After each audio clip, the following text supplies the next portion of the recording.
ನಾನು ನಾನು ನಾನು ನೀನು ನೋನು ನೋನು ನೋನು ನೋನು ನೀನು ನಾನಲ್ಲ, ಹಾ ನಾನು ನೀನಲ್ಲ, ಹಾ ನಾನಲ್ಲ. ವ್ಯತ್ಯಾಸ ಇದೆ ಅಂತ ಹೇಳಿದ್ದು ನಾನು.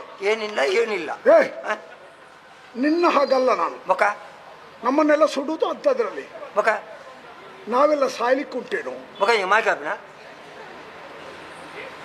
ನಾವು ಅತ್ಯುನ್ನತ ಮಟ್ಟದಲ್ಲಿರುವವರು, ನಾವೆಲ್ಲ ಸಾಯುವುದಲ್ಲ, ನಾವು ಉಸಿರು ಚೆಲ್ಲುವುದು, ಗಾಳಿಯಲ್ಲಿ ಲೀನರಾಗಿ ಹೋಗುವುದು, ನೇರ ಸ್ವರ್ಗಸ್ಥರಾಗುವುದು. ಅಂದ ಸ್ವರ್ಗಕ್ಕೆ ಏನು ಅಡೆತಡೆ ಇಲ್ಲದೆ ಹೋಗುವವರು ನಾವು ಮಾತ್ರ, ಅಂದ ಶ್ರೀಮಂತರು ಮಾತ್ರ. ಎಂಕುಲ್ ಮಾತ ನೀವದು ಕನಸೇ ಕಾಣಬೇಡಿ. ಅಂದ ನಾವೆಲ್ಲ ಒಂದು ವೇಳೆ ಉಸಿರು ಚೆಲ್ಲಿದ್ರೆ ಹಾ ನಮ್ಮನ್ನು ಸುಡುವುದಲ್ಲ, ತೆತ್ತಿಬಿನ ಅಗ್ನಿ ದೇವರಿಗೆ ಸಮರ್ಪಣೆ. ಓ ಅಂಚನ ಅಗ್ನಿಗಾಹುತಿ.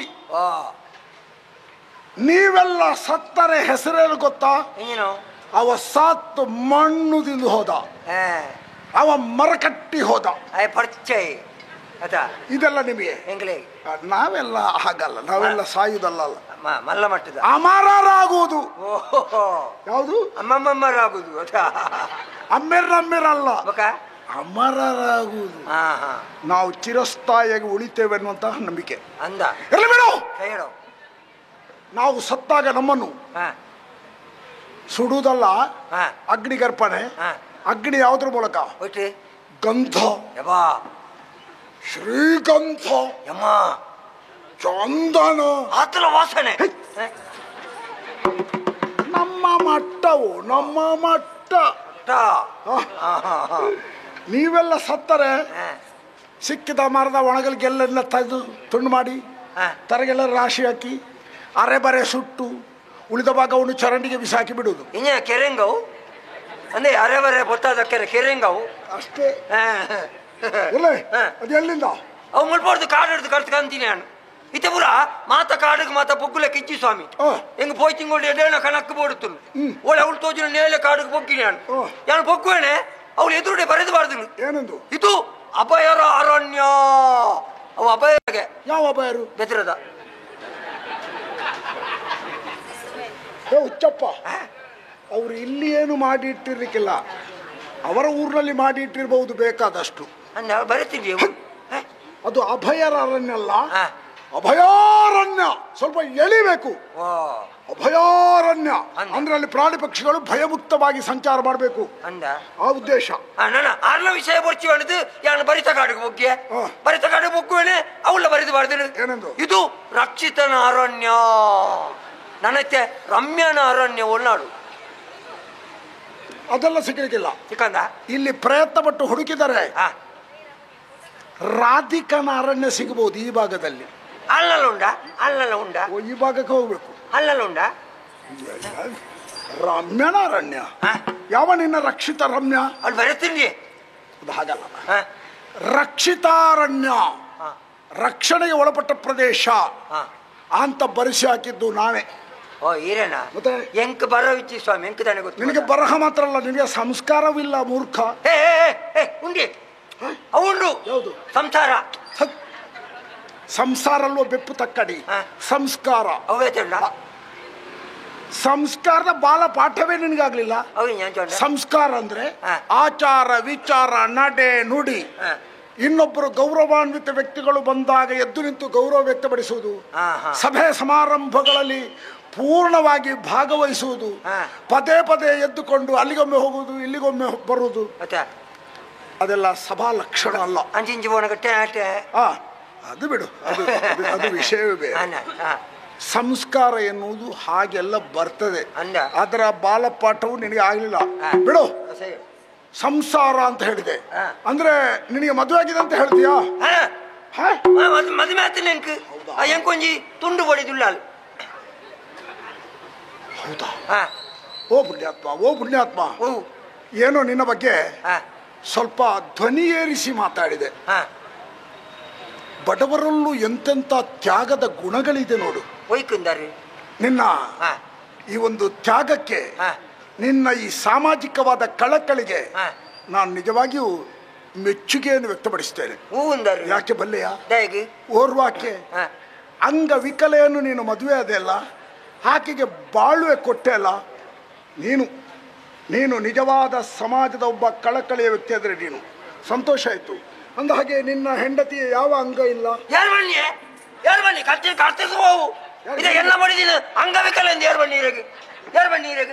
ನೀನು ಹೇಳಿದಲ್ವ ತುಂಡು ಬಡದಿ ಅಂತ. ಬಡದಿ ತುಂಡು ಅಲ್ಲಿಗೆ ಸಣ್ಣಿಲ ಮಿಡ್ದಿಜಿ ತೆಡ್ಲ ಹಾಕದ ಜಲಿಗೆ ಸಮಾವುಲ ತುಂಡು ತುಲೆ ಸ್ವಾಮಿ ತುಂಡು ಬಂಡ ಎಂಗುಲು ಪಾಪದಕ್ಕಳು ಸ್ವಾಮಿ ಎನ್ನ ಬಡಿದಿಂಚೂರು ಸಪುರ ಐಕೆ ತುಂಡು ಬಡಿದಿ ಬಣ್ಣಿ ಮಗ ನಿಕುಲು ಮಾತ ಮಲ್ಲಾಕುಲು ನಿಕಲ ಬಡಿದೆಲ್ಲ ಮಾತ ತೋರ ದಪ್ಪ ಎರ್ಮೆದ ಲೆಕ್ಕ. ಆ ಕೊನೆಗೊಂದು ಶಬ್ದ ಪ್ರಯೋಗ ಮಾಡಿದೇನು? ಅವು ಎರ್ಮೆದ ಅರ್ಥ ಬಕ ಅಲ್ಲ. ನಿನ್ನಂತ ಒಣಕಲು ವ್ಯಕ್ತಿಗಳಿಗೆ ದಪ್ಪದವರನ್ನು ಕಂಡಾಗ ಮಾತ್ಸರ್ಯ ಅಲ್ವಾ? ಅವ್ರು ದಪ್ಪಗಿದ್ದಾರೆ, ನಾನು ತೆಳ್ಳಗಿದ್ದೇನೆ, ದರಿದ್ರ ಹಿಡಿದವರೇ. ಆ ದಪ್ಪಗಾದವರ ಅವಸ್ಥೆ ಮನುಷ್ಯ ಜನ್ಮದವರಿಗೆ ಬೇಡ. ಒಂದು ಬಾರಿ ಅವರ ದಪ್ಪಗಿದ್ದವರ ಮನೆಗೆ ಹೋಗಿ ನೋಡವರನ್ನು, ಅವರ ಅವಸ್ಥೆ. ದಪ್ಪಗಿರ್ತಾರಲ್ಲ ಅವರು ಕೂತಾರೆ, ಎದ್ದು ನಿಲ್ಲುವುದಕ್ಕಾಗುದಿಲ್ಲ. ಎದ್ದು ನಿಂತರೆ ಕುಳಿತುಕೊಳ್ಳುವುದಕ್ಕಾಗುದಿಲ್ಲ. ರಾತ್ರಿ ಮಲಗ್ತಾರೆ, ಬೆಳಿಗ್ಗೆ ಏಳ್ಲಿಕ್ಕಾಗುದಿಲ್ಲ. ಮತ್ತೆ ಗಂಡ ಒಂದು ಕೈಯಲ್ಲಿ ಹಿಡಿಬೇಕು, ಮಗ ಇನ್ನೊಂದು ಕೈಯಲ್ಲಿ ಹಿಡಿಬೇಕು. ಇಬ್ಬರು ಸೇರಿ ಎಬ್ಬಿಸಿ ನಿಲ್ಲಿಸುವುದು. ಒಂದು ಸುತ್ತು ಬರುವಾಗ 2.5 ಗಳಿಗೆ ಆಗ್ತದೆ. ಈ ದೇವಸ್ಥಾನದ ಜಾತ್ರಾ ಸಂದರ್ಭದಲ್ಲಿ ತಟ್ಟಿರಾಯ ಬೇತಾಳ ಅಂತ ಹೇಳುವುದಿಲ್ವಾ? ಹಾಗೆ ನಡೆಯುವುದವರು. ಮನುಷ್ಯ ಜನ್ಮದವರಿಗೆ ದಪ್ಪಗಾಗುವುದು ಬೇಡ. ಅದಕ್ಕೆ ನೀನು ಪುಣ್ಯಾತ್ಮ. ತೆಳ್ಳಗಿದ್ದೀಯಲ್ಲ ನೀನು, ನಿನ್ನ ಹೆಂಡತಿಯು ತೆಳ್ಳಗಿದ್ದಾಳಲ್ಲ. ಸಮಸ್ಯೆ ಉಂಟೇನೋ ನಿನಗೆ? ತೆಳ್ಳಗಿದ್ದವರು ಬಿಸಿಲಿಗೆ ಒಣಗುವುದಿಲ್ಲ, ಗಾಳಿಗೆ ಹಾರುವುದಿಲ್ಲ, ನೀರಿಗೆ ನೆನೆಯುವುದಿಲ್ಲ. ಎಂಜಿನ ಅಪ್ಪಲ್ಲ ನಾವು ನನಂಕ ಪೊತ್ತು ನೀರು ಆಲೋಚನೆ ನೀರಿಗೆ ಒಣಗುವುದಿಲ್ಲ, ಹಾರುವುದಿಲ್ಲ. ಎಂಜಿನೆ ಬಗ ನಿಕಲ ಪೊಂಜೋಲು ಮಾತ ಆತು ತೋರ ದಪ್ಪಾರೆ ನಿಕುಲೆ ಕಾರಣ ಉಂಟಾ? ನಿಕುಲೆ ಕಾರಣ ಏನು ಕಾರಣ? ನಿಕುಲು ನುಪ್ಪುಗು ಮಾತ ನೆಯ್ ಬಾರ್ದು ಅಂಚದ ಅಂಚಾಪಿ. ನೀವೆಲ್ಲ ಎಂಕುಲು ಮಾತ ಕೈ ಬಾರ್ದು. ನಾವು ನೆಯ್ಯಿ ಹಾಕಿ ಕಾಲು ಹಾಕುವುದಾ? ನಾವು ಕೈ ಹಾಕುವುದು. ನಾವು ಅಂಚಾಪಿ ನಾವು. ಅದೆಲ್ಲ ಶರೀರ ಮತ್ತು ಶಾರೀರ. ಒಬ್ಬನ ದೇಹ ಪ್ರಕೃತಿ. ಶಾರೀರ ಅಂದ್ರೆ ಸ್ವರಭಾರ. ಇದೆರಡು ದೈವದತ್ತವಾದುದು. ನಾವು ಹೇಳಿದಾಗ ಆಗಿದ್ರೆ ಯಾರು ಏನೆಲ್ಲ ಆಗಿ ಹೋಗ್ತಿದ್ರು, ಹಾಗಾಗುದಿಲ್ಲ. ಅದೆರಡು ದೇವರ ಪ್ರಸಾದ. ಹೇಳಿ, ದಪ್ಪಗೆ ತಳ್ಳಗಿನ ವಿಚಾರ ಬೇಡ. ಮದುವೆ ಆಗಿದೆ ಅಂತ ಹೇಳಿದಿ, ನಿನಗೆ ಮಕ್ಕ ಕೇಳಬಾರ್ದು. ನಾನು ಕೇಳಿ ತೊಂದರೆ ಕೇಳಿ. ಮಕ್ಕಳು ಹೌದಾನೆ ರಾಘವಯ್ಯನು ನಾನೇ ಸಪ್ರದಾಗ್ಲೇ ಜೋಕ್ಲಾರ ಬಲ್ಲಿದು ಎಲ್ಲ ಬರೆದು ಕೊಡ್ತುನ ಅಂದೆ ಮಕ್ಕಳು ಎಂಕಲವರಿ ಮಗೆಯಲ್ಲೇ. ಹೌದಾ? ಮಗ ಗಂಡು ಮಗ ಆಣು ಮಗೆ. ಶಾಬಾಷ್ ಶಾಬಾಷ್. ಗಂಡುಗಲಿ ನೀನು ಹಾಗಾದ್ರೆ. ಮಕ್ಕ ನಿನ್ನ ಮಗನಿಗೆ ಹೆಸರುಂಟಾ? ಇಜ್ಜಾಯ್ ಪೆತ್ತಾಯ್ ಪೆತ್ತೋ ಸಮೇತ ಬುಧಾರುಂಡು. ಮಗಕ್ಕೆ ಬುಧಾರಿಜಿಗೆ ಮಗಕ್ಕೆ ಬುಧಾರುಂಡು. ಮಗ ಏನು? ಎನ್ನ ಮಗೆ ಈರೆ. ಎನ್ನ ಮಗೆ ಈರೆ. ಇನ್ನೊಮ್ಮೆ ಓದಾರು ಈರೆ. ಎನ್ನ ಮಗೆ ಈರೆ.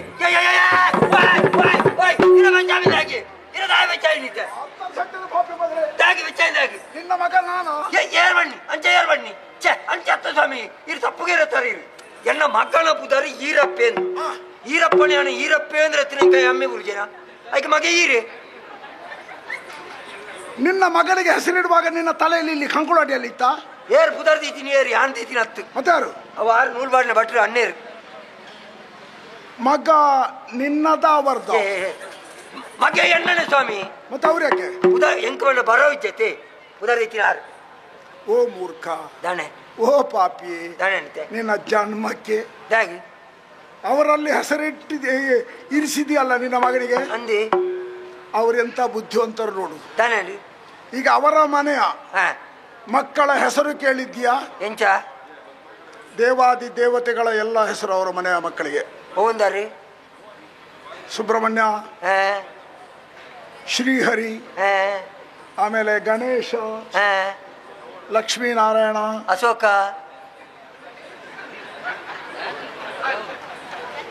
ಇಂತಹ ದೇವರ ಹೆಸರೆಲ್ಲ ಅವರ ಮನೆಯ ಮಕ್ಕಳಿಗೆ.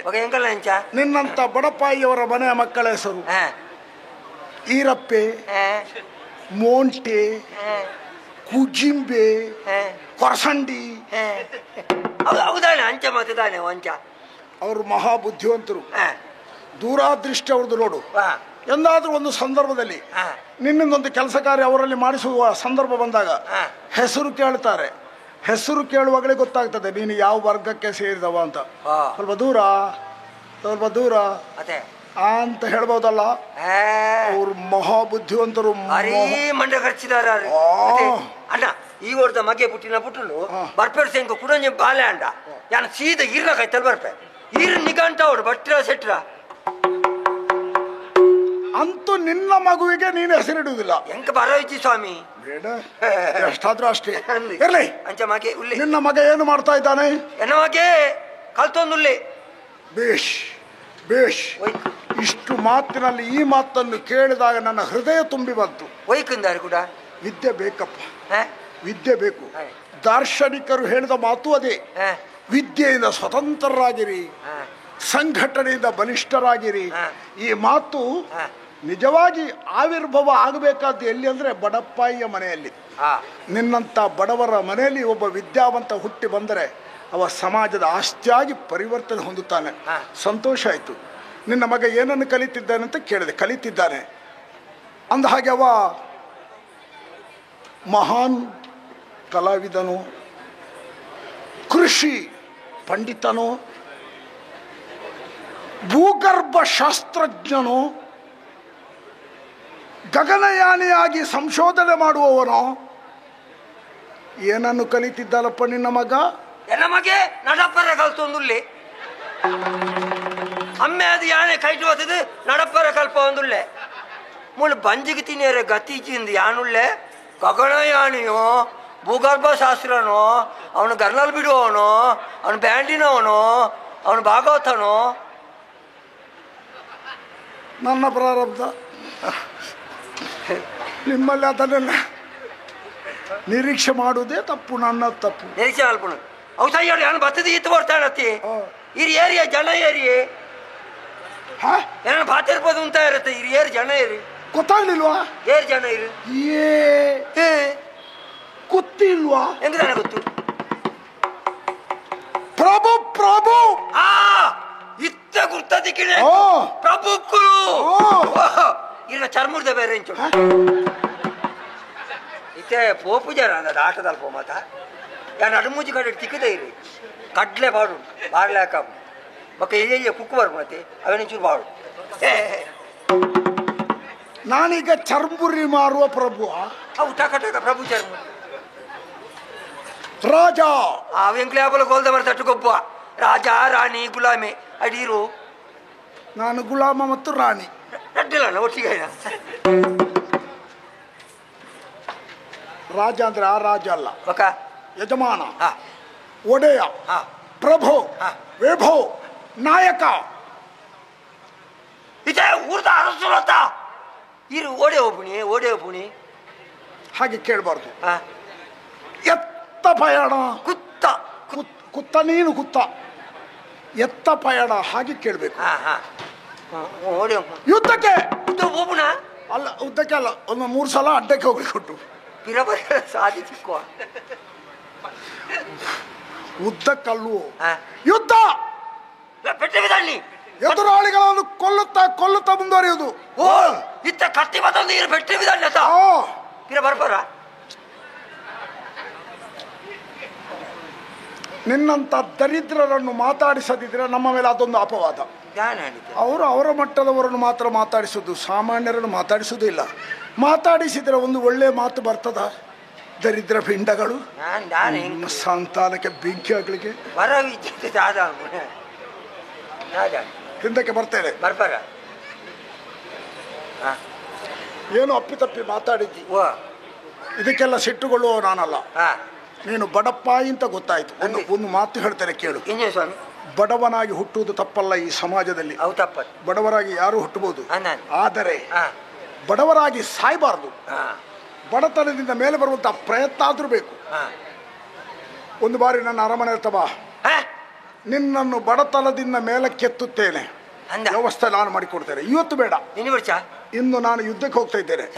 ಇಂದು ಬಿಟ್ಟು ಯಾವಾಗ ಬೇಕಾದ್ರೂ ಬರ್ಬೋದು. ಯಾವಾಗ ಬರ್ತೇನೆ? ಯಾನು ಬತ್ತಿ ಸಾತಿಗೆ ಈಜಂತ ಮುಸುಂಟು ತುನಾಗ ಮುಸುಂಟು ನಿನ್ನದು ಮುಗ ಮುಗ ಮುಗ ಎಂತ ಕೊಡಬಂತ ಮುಖವ ಮುಖಾರವಿಲ್ಲ ತುಲಗ ಜನ ಬೆಚ್ಚಾಸಿರೋದ್ರಿಂದ 8 ಜನ ಇಲ್ಲಡೆ ಬರೀ ಎರವಂಡೀರು ಎಲ್ಲ ಕೊರಂದೆಗುಲ್ಲ ಇರಿ. ಯಾವ ಬರ್ತಿ ಅಣ್ಣ ಏನು ಯಾವ ಬರೋಡು? ಯಾವ ಬರ್ತಿ ನೀನೇ ಹೇಳು. ಯಾನು ನೀವು ಮೂಜೆಟ್ಟು ಬರೋಡ? ಅದ್ಯಾಕೆ? ಆನಿ ಕುಟುಂಬದಕ್ಕಳು ಮಾತ್ರ ಇಲ್ಲ ಹೋಗಿ 3ರಂದು ಅಲ್ಲಿ ಅದು ತಪ್ಪಿದ್ರೆ 13 ಬರೋಡ? ಅದ್ಯಾಕೆ? ಆನಿ ಮಾತ ನೆರಕರ ತಕ್ಕುನ ಮಾತ ಗುರ್ತ ದಿಕ್ಕುನತೆ ಅದು ತಪ್ಪಿದ್ದಾರೆ ಕತ್ತತ್ತಿನ 14ಕ್ಕೆ ಅಣ್ಣ ಮಧ್ಯಾಹ್ನ ಬರೆಯರೆ ಗುರ್ಸೊತ್ತುಜ್ಜಿ ರಾತ್ರಿಗೆ ನಿಗಂಟು ಬರ್ಪೆ ಬೊಕ ಎಂಕದಲ್ಲ ಹೆಚ್ಚ ಖರ್ಚಿಜ್ಜಿ ಒಂದೆ ಕೋರಿ ಒಂದೆ ಪುಂಡಿಗಸಿ ಒಂದು ಚಟ್ರಂಬಡೆ ಬೊಕ ಒಂಚೂರು ಪಿಡುಕು ಪಿಡುಕು ಅದೇ ಫಡ್ಕೆ ಅಂದ್ರೆ ಪಿಡುಕು ಪಿಡುಕ ಉದ್ದೆ ತೋರೋಡು ಅಡ್ಡೆ ಪಿಡುಕು ಪಿಡುಕು ಅಲ್ವಾ? 3, 13, 16 ಸತ್ತ ಮನೆಯ ಸೂತಕದ ಮನೆಯಲ್ಲಿ ಮಾಡುವಂಥ ಅಪರಕ್ರಿಯೆಗಳ ದಿನಗಳು. ಅದನ್ನೇ ಆಯ್ದುಕೊಂಡಿದ್ಯಾ? 16ರ ಮಧ್ಯಾಹ್ನ ಪುರ್ಸೊತ್ತುಜ್ಜಿ ಬರುವುದಿಲ್ಲ, ಬರ್ಬಿಜಿ ರಾತ್ರಿ ರಾತ್ರಿ ಸುರು ಕ್ಯಾನೆ ಬರ್ಬಿನಿ. ನಿನ್ನಂಥವ್ರು ಈ ಸಮಾಜದಲ್ಲಿ ತುಂಬಾ ಮಂದಿ ಇದ್ದಾರೆ. 16ರ ರಾತ್ರಿಯ ಕಾರ್ಯಕ್ರಮಕ್ಕೆ ಬರುವವರು. ಇದರಷ್ಟು ಅನಿಷ್ಟಕಾರಕವಾದ್ದು ಇನ್ನೊಂದಿಲ್ಲ. ನಮ್ಮ ಸನಾತನ ಧರ್ಮಕ್ಕೆ ಇದು ಅಂಟಿದ ದೊಡ್ಡ ಕಳಂಕ, ದೊಡ್ಡ ಶಾಪ. 16ರ ರಾತ್ರಿಯನ್ನು ಸ್ವಲ್ಪ ಸಿಂಹಾವಲೋಕನ ಮಾಡೋಣ. ಮನೆ ಯಾರ್ದೇ ಇರ್ಬೋದು, ಅಲ್ಲಿ ಒಬ್ಬ ವ್ಯಕ್ತಿ ಸತ್ತಿರ್ತಾನೆ, ಸದಸ್ಯನಿರ್ಬೋದು ಸದಸ್ಯಳಿರ್ಬೋದು. ಆ ಸತ್ತ ಮನೆ ಅಂದ್ರೆ ಸೂತಕದ ಮನೆ. ಅಲ್ಲಿ ಎಲ್ಲರೂ ದುಃಖದಲ್ಲಿರ್ತಾರೆ. ಆ ದುಃಖದ ಮನೆಗೆ ಹೋಗುವಾಗ ಇವ ಕುಡಿದು ತೂರಾಡುತ್ತಾ ಕುಣಿತಾ ಹೋಗಿ ಅಲ್ಲಿಯೂ ಕುಡಿದು ಎಲ್ಲೋ ಬೀಳುವುದು, ಅದನ್ನೆಲ್ಲ ಆ ಮನೆಯವರು ನೋಡಿ ಸಹಿಸ್ಕೊಳ್ಬೇಕಲ್ಲ. ಆ ಮನೆಯ ಒಬ್ಬ ಸದಸ್ಯನಾಗಿ ನಾವು ನಿಂತು ಯೋಚನೆ ಮಾಡೋಣ. 16ರ ರಾತ್ರಿ ಅದು ಸಂಭ್ರಮಿಸುವ ದಿನವೋ? ಶೋಕಪೂರಿತವಾದ ಮನೆಗೆ ನಾವು ಹೋಗುವಾಗ ಹಾಗೆಲ್ಲ ಹೋದರೆ ಇದು ನಮಗೆ ನಮ್ಮ ಸಂಸ್ಕಾರಕ್ಕೆ ಸಂಬಂಧಪಟ್ಟದ್ದೇ. ಇದು ನಮ್ಮ ಸಮಾಜಕ್ಕೆ ಇದು ಕಳಂಕ ಅಲ್ವೇ? ಹಾಗಾಗಿ ನಾನು ತೀರ್ಮಾನ ಮಾಡಿದ್ದೇನೆ, ಇನ್ನು ಮುಂದಕ್ಕೆ 16ರ ಕಾರ್ಯಕ್ರಮ ಮನೆಗೆ ಸೀಮಿತವಾಗಿ ಮಾತ್ರ ಇರಬೇಕು. ಹೊರಗಿನವರನ್ನು ಕರೆದು ಅಲ್ಲಿ ಕುಣಿದು ಕುಪ್ಪಳಿಸುವಂತ ವ್ಯವಸ್ಥೆಗೆ ತಿಲಾಂಜಲಿ ನಾನು ಇಡ್ತೇನೆ. ಯಾವುದೇ ಕಾರಣಕ್ಕೂ ಯಾರ ಮನೆಯಲ್ಲೂ 16ರ ರಾತ್ರಿಯ ಕಾರ್ಯಕ್ರಮವು ನಿಲ್ಲಬೇಕು. ನಿಲ್ಲಿಸ್ತೇನೆ. ಬಾಯಿ ಬಣ್ಣ ಹೆಂಚ ಉಂಟವು ನೀರು. ಈ ಸವಾಲಿಗೆ ಉತ್ತರ ನನ್ನಲ್ಲಿದೆ. ಮನೆ ಯಾರ್ದೇ ಇರ್ಬೋದು. 16 ರಾತ್ರಿ ಊಟದ ವ್ಯವಸ್ಥೆ ಎಲ್ಲ ಸಿದ್ಧವಾಗಿರ್ತದೆ. ಭಾಗಶಾಲೆ ಎಲ್ಲ ನೆಂಟರೆಲ್ಲ ಬಂದಿರ್ತಾರೆ. ಒಂದು ಭಾಗದಲ್ಲಿ ಕುಡಿತ ಆರಂಭ ಆಗಿದೆ. ಊಟದ ಹೊತ್ತು ಎಲ್ಲರೂ ಊಟಕ್ಕೆ ಬಂದು ಕುಳಿತುಕೊಳ್ತಾರೆ. ಯಾರಿಗೂ ತಿಳಿಯದಂತೆ ಪಾಕಶಾಲೆಗೆ ಹೋಗಿ ಇಷ್ಟು ಇಲಿಪಾಷಾಣ ಕೊಂಡು ಹೋಗಿ ಬೇಯಿಸಿಟ್ಟ ಆಹಾರಕ್ಕೆ ಕಲಸಿ ಬಿಡ್ತೇನೆ. ಕುಡಿದವರು ಬರ್ತಾರಲ್ಲ, ತಿಂತಾರಲ್ಲ, ತಿಂದಲ್ಲಿಗೆ ಗೋವಿಂದ ಗೋವಿಂದ. 16ರ ಕಾರ್ಯಕ್ರಮ 16 ದಿವಸ ಎಲ್ಲ ಮನೆಯಲ್ಲಿ ಆಗಬೇಕು. ಹಾಗಾದಾಗ ಮಾತ್ರ ಈ 16 ರಾತ್ರಿ ಕಾರ್ಯಕ್ರಮ ನಿಲ್ತದೆ. ಇದು ಅನಿಷ್ಟ, ಇದು ಕೆಟ್ಟ ಪದ್ಧತಿ, ಇದು ನಿಲ್ಲಲೇಬೇಕು. ನಿಲ್ಲಿಸ ನಾನು ಅವು ಒಂಜಿ ಸಮ ಇತ್ತು, ನಾವೆಲ್ಲ ಗಾಡಿಗೆ ತೂಡಿ. ಈಗ ನಿನಗೆ ಸಮ ಇದ್ದದ್ದು ಒಂದೇ, ಅವು ತಿಕ್ಕೊಂದಿತ್ತು ಅಂತೆ ಅಲ್ಪ. ಇನ್ನು ಹೆಚ್ಚೊತ್ತು ಮಾತಾಡಿಸ್ಬೇಡ, ನನಗೆ ಇನ್ನು ಸಮಯ ಇಲ್ಲ. ಹೋಗಿಲ್ಲಿಂದ ದಾರಿಯಿಂದ ತೆರಳು.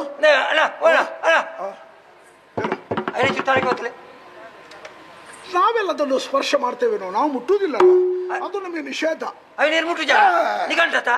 ಎಲ್ಲ ನಾವು ಮುಟ್ಟಿನ ಗೊತ್ತಾವು. ಅಧಿಕ ಪ್ರಸಂಗ ಮಾತಾಡ್ಬೇಡ.